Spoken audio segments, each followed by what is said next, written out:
are ending on the part 3. In this part 4 we will be discussing the Karaka yoga, the yoga between the Karakas, Karaka as the remedy, Yogakaraka, and wait till the end because we will be also discussing the Rahu bhavakaraka and Moon bhavakaraka and how we can use that in our chart analysis. If you are brand new here, my name is Rahu and rgendarz and this channel is all about Vedic astrology in the tradition of Sri Achyutananda with the analytical, example and research-based approach.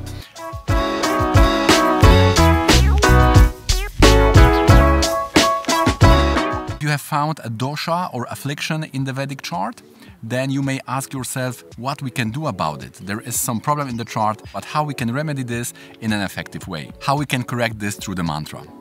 So we know about the planets and Devata relationship. For example, we know that the Mercury is about the Vishnu and Narayan, but how to know when we can use that Mercury as the remedy in the chart. So without this knowledge, we cannot remedy anything in the chart. We can only see where are the affliction, but we cannot know what we can do about it. And also we'll be talking about the Karaka yogas, and without this knowledge, we cannot know if the house, which represents the area of life, is full of resources.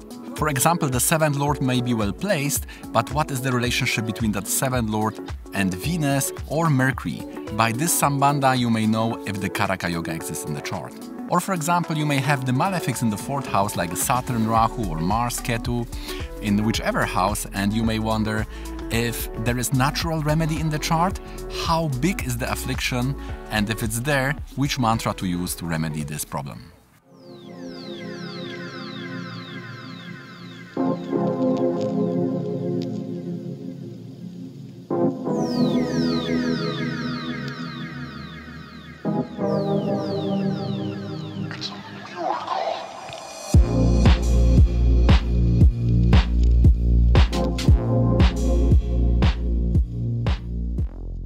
What you may not know, we have 3 types of Karaka.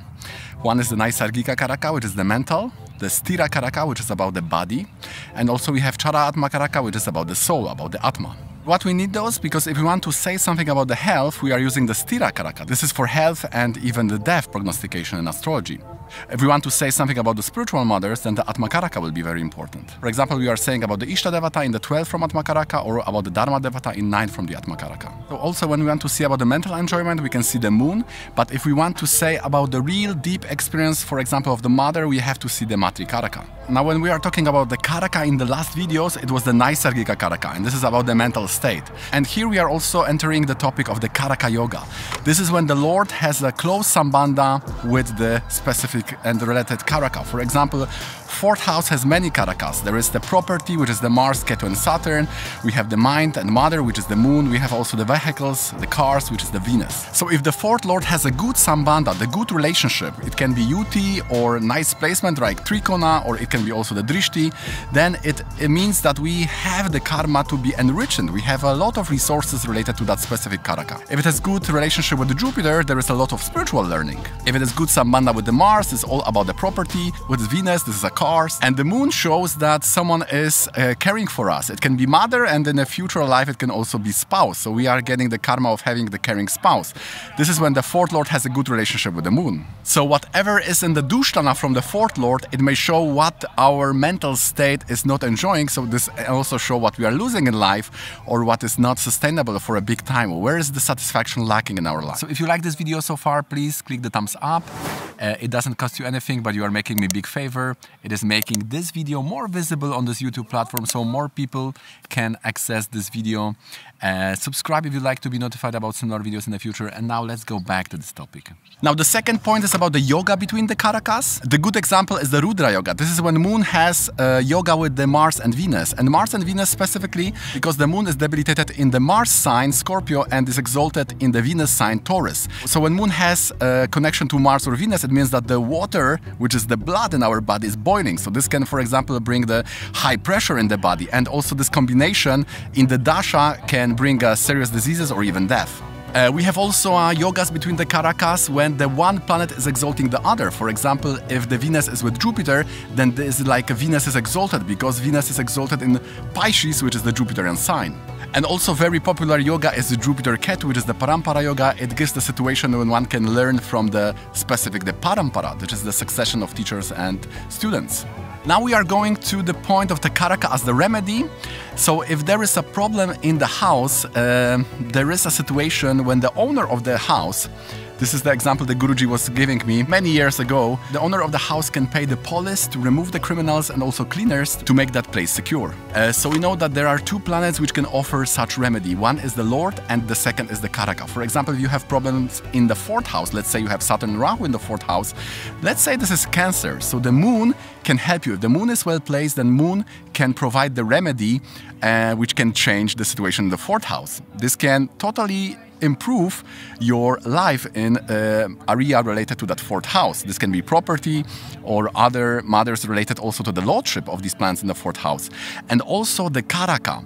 So the Karaka is also the moon. So this is maybe the bad example. Let's say the fourth house is Libra. So then the lord of that house, which is Venus, and also the Karaka of that house. So the Karaka of the fourth house is the moon. So Venus and moon, whoever is well placed can provide the remedy to change that situation for the better. Based on that, we know that the best mantra to improve our problems or challenges in the career life, professional life, would be the mantra for Mercury, because the Mercury is the Karaka for the 10th house, the main Karaka. So the mantra would be the Om Namo Narayanaya, because this is the Pratyadi Devata mantra for the Mercury. The Pratyadi Devata is ending the challenges, ending the problem. This is also very important remedy for Marana Karakasthana.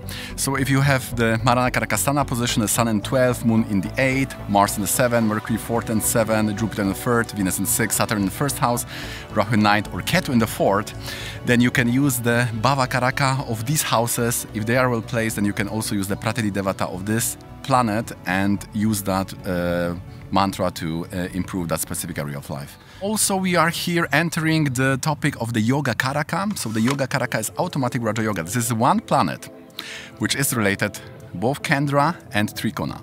So we have Venusian Lagna like Taurus and Libra. Saturn will be the 4th and 5th lord, or 9th and 10th lord. And also we have for Saturn lorded Lagnas like Capricorn and Aquarius. Then Venus will be the Yogakaraka. So Venus will be planet which can bring single-handedly Raja Yoga in its period. For the Aquarius, the Venus will be lording the 4th house and the 9th house. So the Yogakaraka principle falls in the category when the status of planet is depending on the lordship. We also know that there is something which is called Kendra Dipati Yoga. This is when the benefic is lording the Kendra houses, and if it's badly placed, then this is very bad for this Kendra, because this Kendra lord is like a guard of that house, and if it's badly placed, if it's benefic, then it cannot protect the interest of this house. So the Yogakaraka planet is both fundament because it's Kendra, and it's both fortune because it is the Trikona. So this is like connection of Vishnu, which is the Kendra, sustaining us, and connection of Lakshmi, which is the Devata related to fortune. So this is the special planet for the chart, and only some Lagnas have this. Although Sanjay Rath also said that the Lagnesha is also always the Yogakaraka planet, because the Lagna is also Kendra and Trikona. So now we are going to the situation of the bhavakaraka of Rahu and the Moon. So you know that in the Vedic theology, the Vishnu has cut the Rahu throat, so the Vishnu single-handedly can control the bad karma related to Rahu. Therefore, there is a rule that if the Karaka of the house where Rahu is placed, if it's in the 12th house, then that shows that the Rahu cannot create damage for the person. And the good example here is of my Guruji. He has Rahu in the 9th house in the Cancer, so the Karaka is Jupiter, and he has Jupiter in the 12th house. So this is very good because the Vishnu can protect the person from the bad effects of such Rahu. Now we have also a rule related to the moon. There is a Brahmana yoga when the moon is in Dushtana, 6th, 8th or 12th, and the Saturn is in the Lagna or have a Drishti on the Lagna, then the Brahmana yoga is there. And this shows that person is taking care of the community and also have this Brahmana quality, especially related to being austere. So similarly, if Moon is in the 10th house and the Mercury has something to do with the Lagna, then person is like Vishnu, we say, and his role in this world is to bring the peace to whoever situation or mission he has in life. Now the last principle is about the 9th house.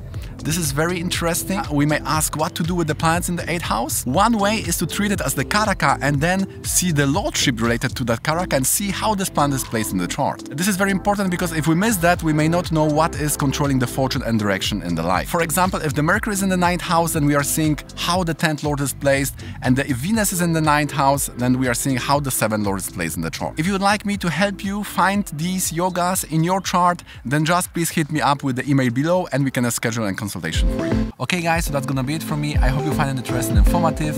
Thanks a lot for watching till the end. Please write me in the comments if you have aforementioned yogas. Subscribe for more and see you in the next one.